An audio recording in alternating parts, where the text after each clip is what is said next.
क्षेत्र में एक जगह आती है बेलू ढांक, जहां से परलोक के लिए सड़क है। इस गांव में आज भी सड़क नहीं है। अध्यक्ष महोदय, मैं आपको बताना चाहूंगा, लोग आज भी कोई अगर बीमार हो जाता है उसे पीठ पे उठा के कम से कम 8-10 किलोमीटर लेके जाते हैं और फिर माननीय मंत्री जी की कॉन्स्टिट्यूएंसी साथ लगती है, वहां पहुंचते हैं, उसके बाद हॉस्पिटल के लिए ले जाया जाता है। तो इसके लिए वो अगर प्रावधान करें, आपके माध्यम से मैं आदरणीय मंत्री जी को बताना चाहूंगा कि सड़कें जो है वो मानव जीवन में हुए औद्योगिकरण, वो विकास को दिखाती हैं। सड़कें अच्छी होती हैं तो हमारे क्षेत्र का, चाहे वो मेरा विधानसभा क्षेत्र है या प्रदेश में किसी का भी विधानसभा क्षेत्र है, वहां की व्यापारिक गतिविधियां बढ़ती हैं, सब्जियों के रेट अच्छे मिलते हैं, जो कि हमारा पहाड़ी क्षेत्र सेबों की तरफ से भी आता है, सेबों के रेट अच्छे मिलते हैं।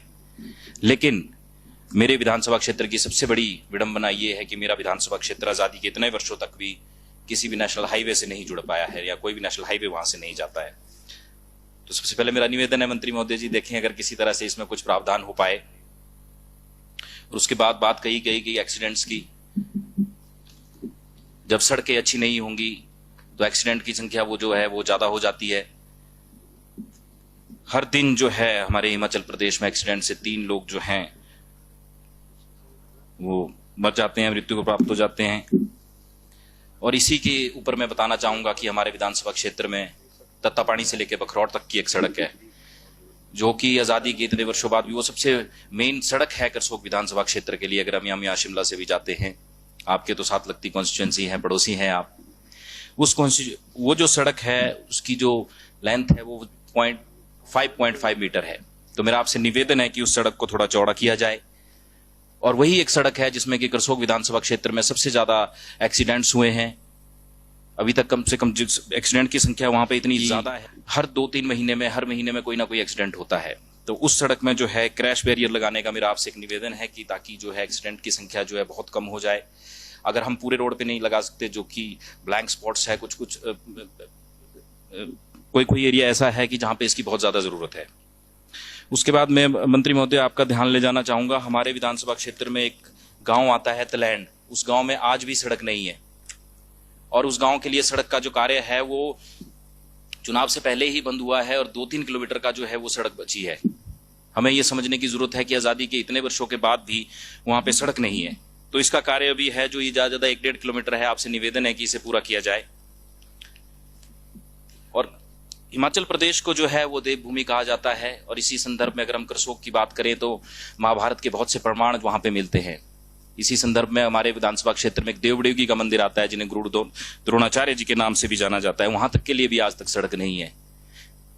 अगर हमारे देवी देवताओं के मंदिर के लिए सड़क होगी, प्रॉपर सुविधा होगी, तो लोग टूरिस्ट आएंगे, हमारे क्षेत्र के लोगों का विकास होगा। इसके अलावा मैं मंत्री महोदय आपका ध्यान ले जाना चाहूंगा, बखरौट से फिरनू की एक सड़क है जिसका कार्य जो है अभी बड़े समय से रुका है। और कभी भी अगर सड़क का कार्य होता है तो मुझे लगता है कि वो बरसात में नहीं होता है। तो मेरा आपसे खास ये निवेदन है कि बरसातों से पहले जो है इस सड़क का आधा अधूरा कार्य है उसे पूरा करवाया जाए। एक और सड़क का मैं आपके ध्यान में लाना चाहूंगा, ये परलोक से चैरा तक की सड़क है। अगर ये सड़क जुड़ जाती है तो करसोग विधानसभा क्षेत्र से शिमला पहुंचने में ज्यादा 20 या 30 किलोमीटर की कटौती होगी। और ये मंत्री महोदय आप ही की कॉन्स्टिट्यूएंसी में सीधा जाके मिलेगा, परलोक में। और मेरा एक आपसे ये भी निवेदन है कि हमारे विधानसभा क्षेत्र में एक जगह आती है बेलू ढांक, जहां से परलोक के लिए सड़क है। इस गांव में आज भी सड़क नहीं है। अध्यक्ष महोदय, मैं आपको बताना चाहूंगा, लोग आज भी कोई अगर बीमार हो जाता है उसे पीठ पे उठा के कम से कम 8-10 किलोमीटर लेके जाते हैं और फिर माननीय मंत्री जी की कॉन्स्टिट्यूएंसी साथ लगती है, वहां पहुंचते हैं, उसके बाद हॉस्पिटल के लिए ले जाया जाता है। तो इसके लिए वो अगर प्रावधान करें। और हमारे विधानसभा क्षेत्र में PMGSY की 4 सड़कें जो हैं, जो कि बहुत ही अहम सड़कें हैं, जो कि एक बागवानी क्षेत्र को जो है करसोग से जोड़ती है, उस क्षेत्र की सड़कों का, ये 4 PMGSY की सड़कें, अगर इनका कार्य अभी अगर आप जल्दी से शुरू करेंगे तो सेब का सीजन आने वाला है। नहीं तो हम देखते हैं कि आधे सेब के ट्रक जो है वो दुर्घटनाग्रस्त हो जाते हैं, और जो है एक बागवान को है बहुत ज्यादा नुकसान रहता है। तो मेरा आपसे निवेदन है कि इन 4 सड़कों का कार्य अभी जल्दी से जल्दी शुरू करवाया जाए। इसके अलावा काओ कांडा सड़क, हमारे महोग नावी धार की स्केलर सड़क, जिनका कि सिर्फ टायर मेटलिंग का कार्य बचा हुआ है, चिट्टाधार टू ठंडा पानी की सड़क, पांगड़ा से छंडियारा की सड़क, ऐसी बहुत सी सड़कें हैं हमारे विधानसभा क्षेत्र में, जो ये मेन सड़कें हैं मैंने आपको बताई। इसके अलावा हमारे विधानसभा क्षेत्र में एक ITI का भवन है, तो मेरा आपसे निवेदन है कि पहले ही हमारे करसोग में जो है शिक्षा के संस्थान नहीं है, एक टेक्निकल सिर्फ ITI है, उसका कार्य अभी बहुत लंबे समय से लटका हुआ है। तो उस कार्य को भी आपसे निवेदन है कि उस कार्य को जल्दी से जल्दी किया जाए। और करसोग स्कूल में एक ही ग्राउंड है और उस ग्राउंड का कार्य भी है बड़े लंबे समय से अटका हुआ है, तो आप उस कार्य को भी जल्दी से जल्दी करवाने की कृपा करें। ज्यादा समय नहीं लूंगा, अंत में मेरा बस यही सुझाव है कि अधिकतर मेरे विधानसभा क्षेत्र के में लोगों ने अधिकतर सड़कें जो है वो अपने पैसे से बनाई हैं।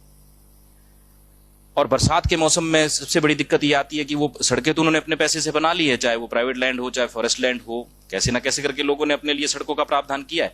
लेकिन जब बरसात का समय आता है तो वो सारी सड़कें खराब हो जाती है, और वो सड़कें PWD में ना होने की वजह से, किसी भी स्कीम में ना होने की वजह से उसमें हम कार्य भी नहीं करा पाते हैं।